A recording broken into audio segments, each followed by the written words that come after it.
Estamos aqui no ar hoje com uma grande alegria, meus irmãos. Na TV Maceió, canal 12 da NET, com mais uma conexão para um programa novo, cultural da nossa terra.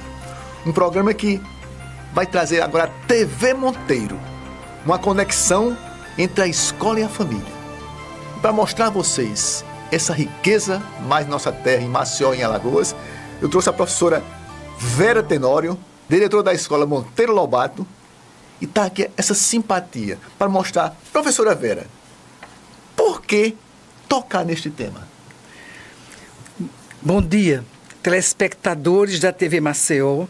Quero inicialmente agradecer na pessoa de Paulo Cajueiro e Valverde a persistência em nos motivar para essa experiência, ampliar o conhecimento do projeto pedagógico da Monteiro Lobato. Então, focar neste tema, conexão entre pais e a família, para nós é altamente significativo à medida que a função da escola é uma função social. A escola, historicamente, ela tem uma função de preparar gerações para que seja possível ocupar espaços na sociedade onde vivem. Fala-se muito historicamente, cada sociedade traz no seu rastro de organização um modo de produção próprio. Então, nós estamos no século XXI, fala-se muito na quarta onda tecnológica, e é um desafio muito grande fazer a educação nesta perspectiva. Então, com este espaço, que é um presente para nós, cedido pela TV Maceió, nós gostaríamos de levar para os senhores pais o que se faz na Monteiro Lobato, que com a interação da educação deles de casa, possa contribuir para a estruturação psíquica dos seus filhos. Aí vem uma pergunta, professora Vera, interessante, daqui feita. Quais são os maiores desafios da educação para os nossos dias? Os maiores desafios da educação para os nossos dias, eu diria sinceramente, que é alertar as famílias de que a educação ela é fruto de um processo interativo, de que não existe nenhum desenvolvimento se não acontecer numa perspectiva de quem educa se coloca no lugar do mais experiente, do que mais tem a transferir para os aprendentes. Dou conta que hoje, nesse momento histórico, olham-se as crianças com sabedorias antecipadas. Fala-se da infância como se ela tivesse um conhecimento a priori, um conhecimento que já trouxe pronto. Eu gostaria de alertar que a nossa visão de educação e visão de construção de seres humanos é uma visão pautada na epistemologia genética construtiva. Quer dizer, nós nascemos com a possibilidade na biologia, mas a construção deste sujeito vai depender da troca, da interação, das vivências com o outro. Então, o outro ocupa um lugar na história de cada ser humano imprescindível. Então, o maior desafio hoje é convencer os pais que a crença na espontaneidade, a crença no inato, que vem pronto, ela está permeando a cultura nesse momento histórico e atrasa tremendamente o desenvolvimento de uma geração. Porque quando nós pensamos que a criança vem pronta, para que ter educador? Para que ter pai e mãe se você já traz incutido na sua história biológica todas as possibilidades, a palavra chamada potencialidades futuras. O outro desafio é deixar claro que a crença não só que nós somos seres de linguagem, mas nós somos seres que precisamos fazer projetos intencionalmente planejados para a criança. Temos de acreditar na reciprocidade, na escuta, que nós somos a única espécie, a espécie humana, que temos capacidades sociais e pedagógicas. Então, o maior desafio é desmistificar essa crença de que o professor só enche o quadro de informação e já está feita a educação. Não. A informação é apenas um combustível. A partir desse combustível, criar o movimento para que a fala do professor, com a escuta que vem do aluno, gere um processo de aprendizagem. Tem outra pergunta para a senhora aqui, professora. Como acontece o desenvolvimento da criança e do adolescente na escola? Como acontece essa mágica? Pronto. Vale a pena ver uma das experiências nossas para vocês, senhores, entenderem como é que esse desenvolvimento acontece na escola. Primeiro, a escola, eu colocava inicialmente, se ela tem uma função social, a meta maior da escola é educar para a coletividade. Esse sonho perdeu-se, porque temos uma sociedade com uma base muito centrada no consumo e no individualismo. Então, mas o foco primeiro para nós da Monteiro Lobato é educar para viver em grupo, para ser capaz de centrar... Que é a grande força, né? A grande força, que é meu desejo com o desejo do outro, e não apenas marcar um desejo individual. Então, vale a pena ver na experiência que os senhores vão ter acesso agora, no ensino da matemática, na nossa prática pedagógica, como é que acontece esse desenvolvimento. Nestas mesas onde trabalham crianças de 1º ao 5º ano, 6º ano, os senhores dão conta de que ele acontece primeiro, porque há uma disponibilidade de um clima de disponibilidade, confiança e respeito.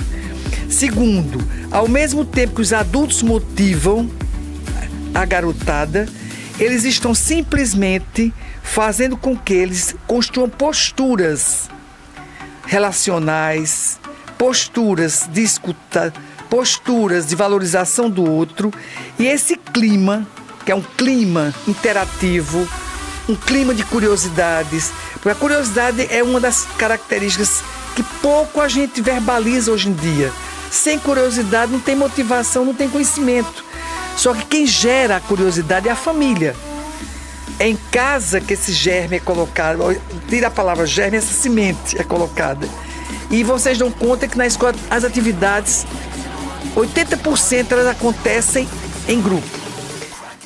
E essa experiência do toque, do olhar, do sentimento com relação ao outro, de aplaudir a vitória do outro quando você perdeu, de saber sugerir, dar um resultado dos medalhistas da Canguru, que é uma Olimpíada Internacional, que nós tivemos um grupo significativo premiado e que as famílias estiveram nos dando esse suporte lá para parabenizar os seus filhos, mas também reafirmar que vale a pena trabalhar a matemática, porque ela constrói o raciocínio lógico e é uma das ferramentas mais significativas para resolver os desafios do século XXI.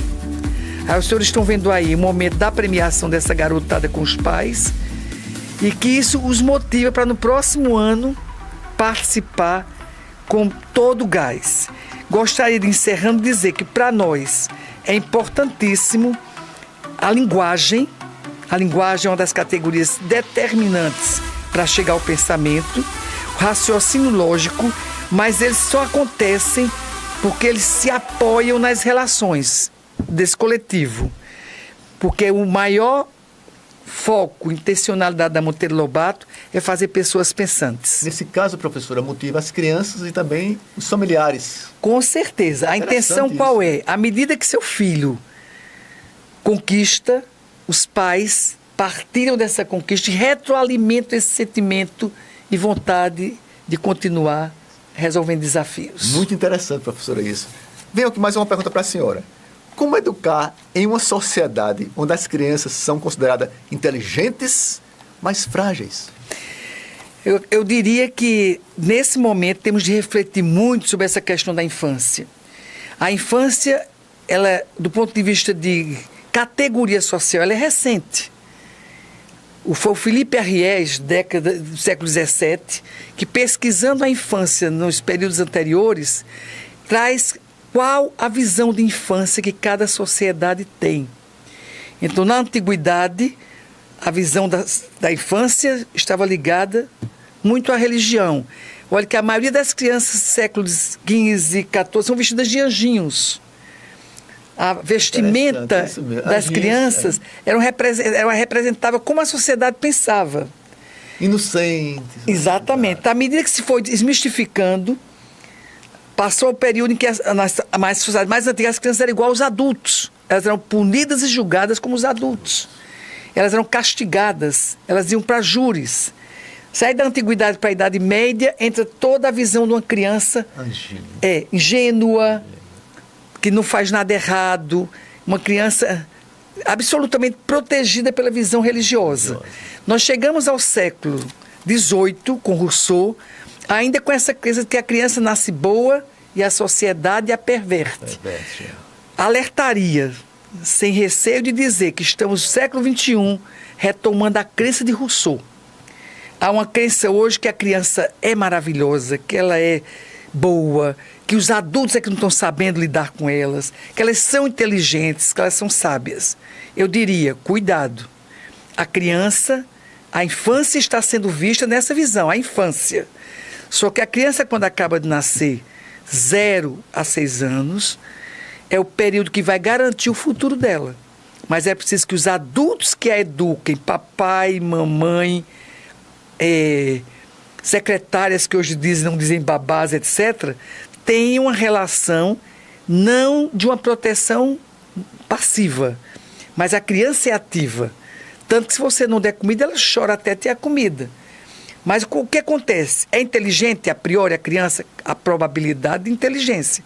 Mas ela só vai ser inteligente se os adultos que a educam a tratarem como um ser autônomo, que precisa do apoio do mais experiente, do mais competente, mas que ela traz uma identidade que, para fazer essa interação com o adulto, ela tem de também encontrar desafios e dificuldades. Professor, interessante que me veio aqui uma pergunta aqui. Porque nesse caso não é só educar a criança. Tem que também essa educação chegar à família, aos pais e haver interação total sempre, permanente. Com certeza. Meu grande sonho é que os pais jovens que nasceram de 70 para cá, quando a mídia se instalou como referencial, a gente chama até em babá eletrônica, diz-se até essa palavra, estes pais procurem ler, estudar como é que se faz o desenvolvimento, para deixar seus filhos crescerem. Porque o que eu dou conta hoje é que há uma superproteção da infância que a fragiliza. Então, uma criança não pode guardar uma roupa, uma criança não pode comer sozinha, uma criança não pode limpar o seu prato, uma criança não pode nem chorar porque um amigo toma um brinquedo, uma criança ela não pode ser provocada a seu corpo movimentar-se. Tudo é dado na mão. Eu tenho dito que essa geração está sendo educada dentro de uma mágica. Eles acordam, a mesa está posta, a comida está na mesa, mas eles não sabem de onde veio a comida. Os brinquedos vêm prontos? Tudo cai, os brinquedos prontos, a mesa pronta, a cama pronta, a roupa pronta. Então, eles não usam nem as mãos, nem a curiosidade. Então, que cérebro nós estamos construindo? Professor, tem uma coisa interessante. Tem pais que tem criança quando nasce, tem até dificuldade com o tempo de aprender a falar. Custa tanto porque os pais perguntam e respondem. Com certeza. Tem pais que nem deixam a criança responder porque não deixam errar. A gente está educando uma geração para não correr risco. Uma geração para não errar. Então ela é frágil.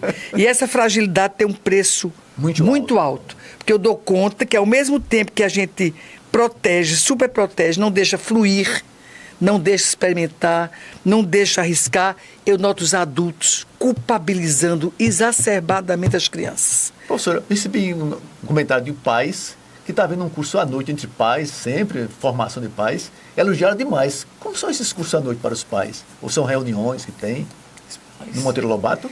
Bem, nós estamos com um projeto Portas Abertas. Esse projeto falaram isso mesmo. Portas Abertas, com iniciativa da escola de mensalmente. Temos 2 temáticas, uma temática, convidamos os pais mensalmente, com temas que os façam refletir ou a educação ou a sociedade. Foi muito elogiado, viu? Então, agora em julho, teremos já no dia 26 de julho, um tema sobre a importância da linguagem no desenvolvimento da inteligência e uma outra temática sobre o coaching, com a intenção de provocar os senhores a quererem buscar curiosidades para o novo. Se não vão muitos pais, nós entendemos que hoje o dia a dia é um desafio. Eu dou conta que os pais estão sufocados, muito sobrecarregados. Mas diria, se os senhores se prepararem, seus filhos os superarão e farão uma sociedade melhor ainda. Tem aqui para ser outra pergunta, professora. Então, qual o papel da escola no mundo contemporâneo? Como essa mágica. Já se falou muito até no fim da escola. Na década de 70 tivemos o Ivan Illich, um teórico espanhol, e que me parece que outro dia eu estava vendo que ele já tinha falecido, e um dos livros dele era O Fim da Escola. E vários, surgiu, foi uma época que se debateu demais, acabar com as escolas.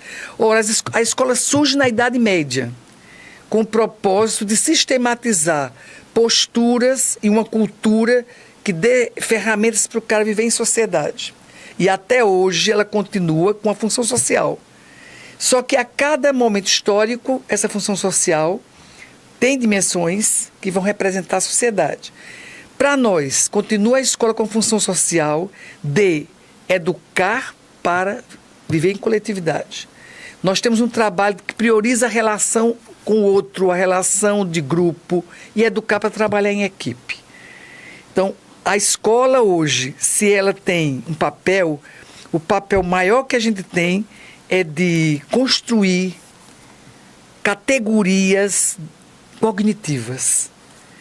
Só que essas categorias cognitivas que a gente tem como base a teoria de Piaget, a cognição, elas são ferramentas que vão gerar a interação do sujeito com o mundo.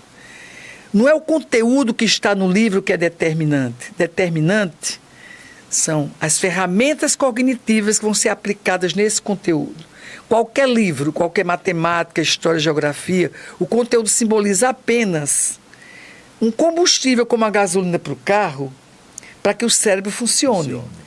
Agora, será maravilhoso esse carro ou esse cérebro que a gente desenvolva, dependendo da competência, disponibilidade, de desejo de amar o que está fazendo da família e dos pais.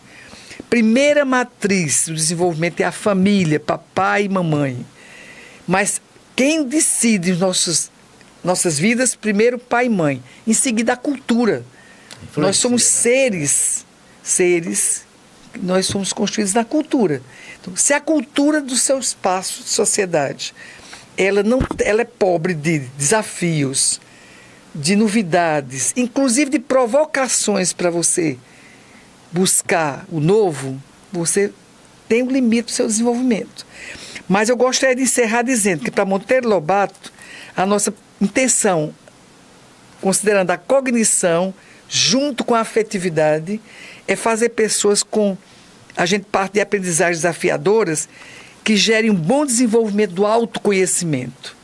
Daí vem o coaching, né? Vem as relações humanas. Vem o coaching, né? Eu digo muito na escola, se fizermos pessoas seguras, eu digo até assim, é obrigação nossa melhorar quem é inseguro ficar seguro. Quem é frágil ficar forte. Quem não tem uma linguagem muito ampliada, desenvolvê-la. Mas, principalmente, ter um eixo psíquico de resiliência, de resistência, que não se perde. Aí eu cito Bauman, que eu citei na última fala com vocês aqui. Uma base sólida, com um mínimo de estabilidade e um grau satisfatório de autoconfiança, na esperança de reconciliar segurança e liberdade. Os dois eixos que estão vulneráveis nesse momento histórico. Aí nós temos algumas experiências que vocês podem assistir, coach, né? De como é que isso acontece. Essa experiência que nós temos aí são 3 jovens do ensino médio que juntaram-se ao grupo do ensino médio. Eles planejaram, escreveram e apresentaram, que chamou Sarau, toda uma tomada de consciência do que foi a década de 60 até a todo o século XX. O que é que deu para nós a grande significação? Eu dizia, puxa, valeu a pena essa garota entrar com 1 ano e meio, 2 anos e meio, está saindo do ensino médio com autonomia, criticidade, criatividade e ousadia. Então, eles montaram, escreveram e representaram. Então, eu os parabenizo aqui e muitos pais foram assistir e foi um presente para nós. Professora Vera, dá vontade de voltar a ser criança, sinceramente. Eu estou com 75 anos, mas eu sou entusiasmado porque meus netos estudam na Monteiro Lobato e eu aprendo muito com eles. A gente vem no carro conversando assuntos. Eu digo, meu Deus do céu, meu neto com 8 anos, outra com 4 anos, assunto de gente grande, partilha, de equipe, de trabalho. Parabéns, professora Vera. Muito obrigada. Estou aqui, ó, sendo arrepiado e feliz, porque estamos construindo mais uma ponte para um mundo novo, uma educação bonita, gente. Educação que trabalha no nosso filho de equipe, viver para o mundo de hoje. Criança não é um robô, é um ser humano que forma na infância. Professora Vera, a senhora está de parabéns mesmo. Você mais ainda, Valverde, por uma razão, como Paulo, o senhor Paulo, qual é o grande trunfo que vocês trazem na faixa etária que vocês estão? O imaginário infantil. Quem não preservar a fantasia e o imaginário não tem sonhos para o futuro. Então, se a gente garante manter acreditando, sonhando e conseguindo representar esses desejos que parecem que não são possíveis, a gente chega lá. Tem uma frase no material agora desse comemoração desses 50 anos de 1968 e que estava no muro escrito em Paris: faça o impossível. E eu diria, o maior impossível é sonhar. É sonhar. Que a gente garante a esperança, garante a energia psíquica que socializa e um dia sente prazer em garantir o resultado da construção. Eu também queria agradecer a oportunidade de público, gente. Agradecer a professora Vera, receber aqui um livro de Regina Zappa Ernesto Souto, 1968. Ele só quer o mundo, mudar o mundo. Gente, leia esse livro. Professora Vera, muito obrigado, viu? Porque eu tive boas referências e é um presente. O maior presente é a senhora estar aqui. Muito obrigado. O maior presente para mim, sobre coaching. Podia falar um pouco sobre coaching? O que na realidade é o coaching? Sintetizando tudo que a gente está dizendo, vocês vão ver um pouco agora. Sim. Como é que acontece o trabalho da construção do coaching, que nada mais é do que uma experiência, ou são experiências em grupo, em que os alunos vão recebendo orientações, desafios de tarefas a partir da sua própria história. Então, eles são provocados a avaliarem as suas posturas com relação aos seus hábitos de estudo, relação com a família, relação com os colegas. Eles são desafiados a desenvolverem um conhecimento novo com relação a eles próprios e à família. O que os senhores estão vendo aí é o fechamento de um trabalho de um semestre com os alunos do ensino médio, que agora vai continuar com os nonos anos, em que eles projetaram-se coletivamente para desafiar um outro às suas próprias vivências. Então, eu acredito que o que o coach faz nada mais é que nossas mães, quando viviam em casa, faziam rituais e planejamento de atividades que eram estruturantes para o sujeito. Então, o coaching estrutura a psique do sujeito. Meus irmãos, estamos chegando ao final do primeiro programa da TV Monteiro. Programa novo, desafiador, que tem um logo belíssimo. Se chama Conexão entre a Escola e a Família. Professora, suas considerações finais para nosso telespectador. Eu queria primeiro agradecer aos espectadores, não só nós aqui em torno, mas eu diria Alagoas, porque muitos têm acesso, e é um desejo nosso partilhar com o máximo de seres humanos informações que se transformem em conhecimento, dizer para os senhores que os nossos programas que acontecerão daqui para frente terão um objetivo maior, trazer compreensão deste fazer pedagógico, que os senhores possam beber desta fonte e aplicar na experiência educativa do dia a dia dos senhores. Muito obrigado. Foi uma honra para mim construir mais essa ponte. Obrigado por confiar na nossa também. Ponte. E tem o apoio da TV Maceió, diz o Paulo Cajueiro, e o nosso também. Muito obrigado. Brinde com os próximos. Até a próxima, se Deus quiser. Obrigado. Obrigado.